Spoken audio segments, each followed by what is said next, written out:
भयानक होता है तो हवा कुछ चाह कर भी कुछ नहीं कर पाती है। लेकिन जो अग्नि, जो फायर कमजोर होता है, उससे हवा, जैसे आप माचिस जलाते हो, एग्जाम्पल ले लो, आप जब माचिस जलाते हो आपने देखा होगा कि वो हवा जो है उसे बुझा देती है।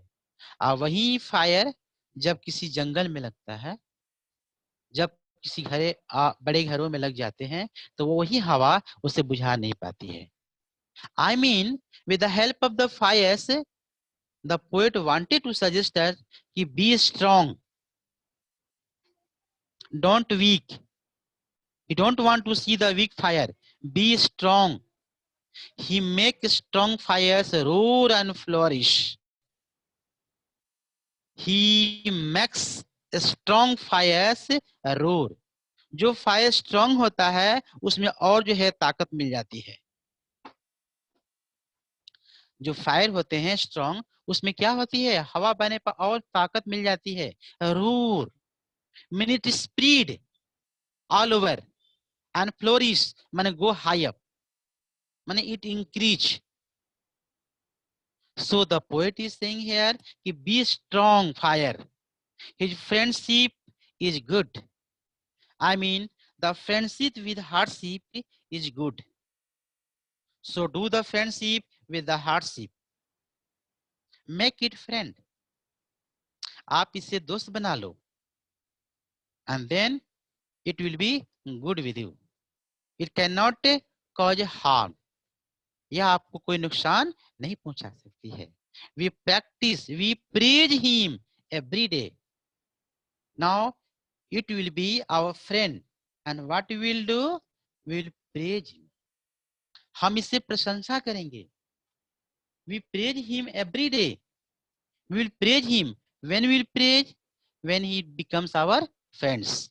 We do praise our friend when it helps us, when it cannot harm in our life.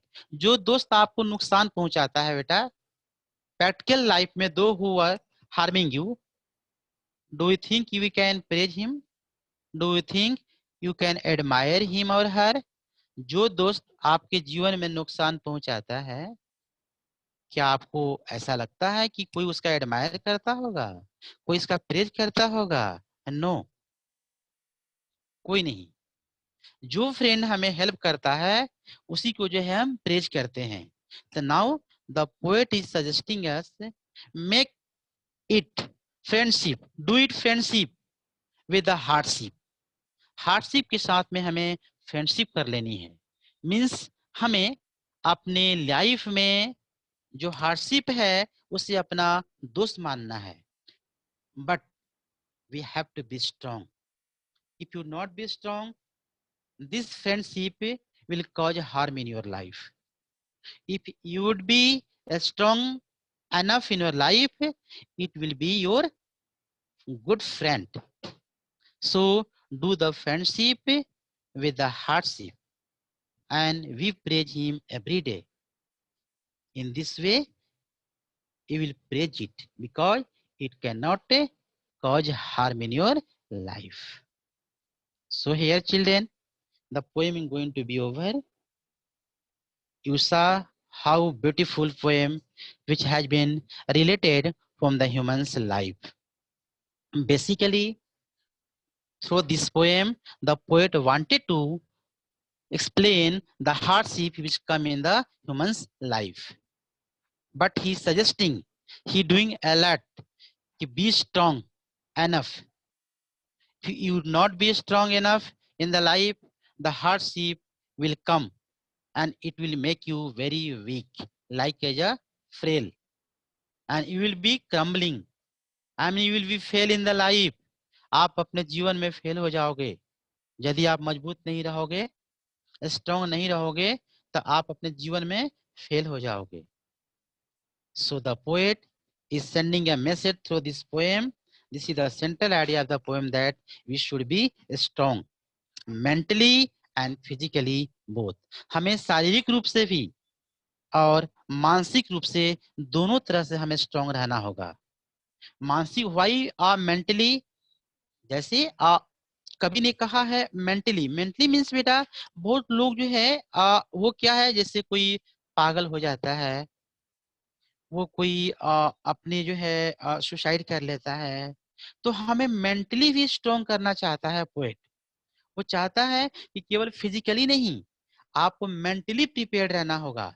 Mentally prepared रहने का मीन्स ये है कि we should accept the hardship in our life.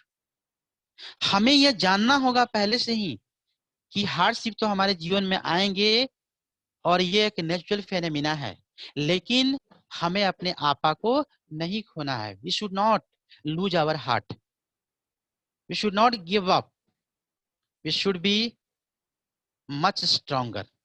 हमें मजबूत रहना होगा, physically and mentally both. So it was the central idea of this poem. Now let's see children the rhyming scheme of this poem. Do you know children, the poem has been described in 4 different parts. First the word meaning, second the explanation, third is rhyming scheme, and fourth is the literary device. So word meaning, just I made you understand, I explain it. Now the rhyming scheme. Rhyming scheme means we see the last letter of the first line with another line. You will see the first stanza, first line, softly, then window, then papers, then shelf, then down, then books.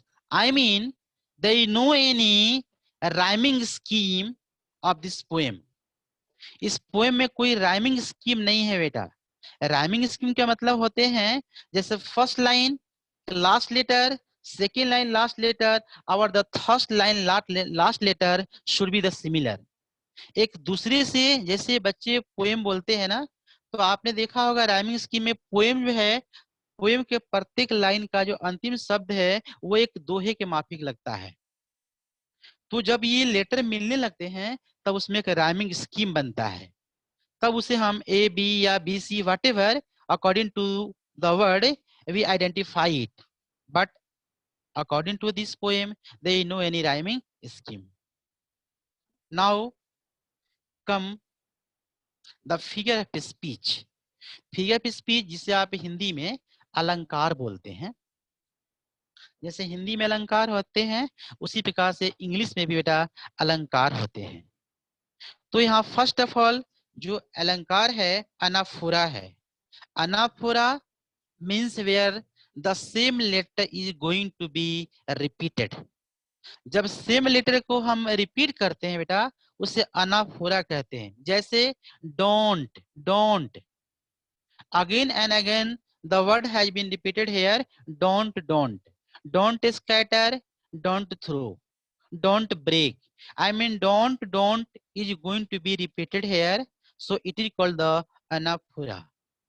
Now down also you have seen crumbling houses, crumbling door, crumbling rafter and crumbling wood. So these all the letters is called anaphora. इसे हम anaphora बोलते हैं बेटा। Then the third rhyming scheme is alliteration. Alliteration where the letter is going to be repeated. जहां पर letter को repeat किया जाता है बेटा उसे हम alliteration कहते हैं। जैसे आप देखेंगे first, second, third, fourth, fifth line, fifth line में थ्रू देम, जैसे through them, T H in through and th in them. These both letter is going to be repeat here. If the letter is going to be repeated, that is called the alliteration.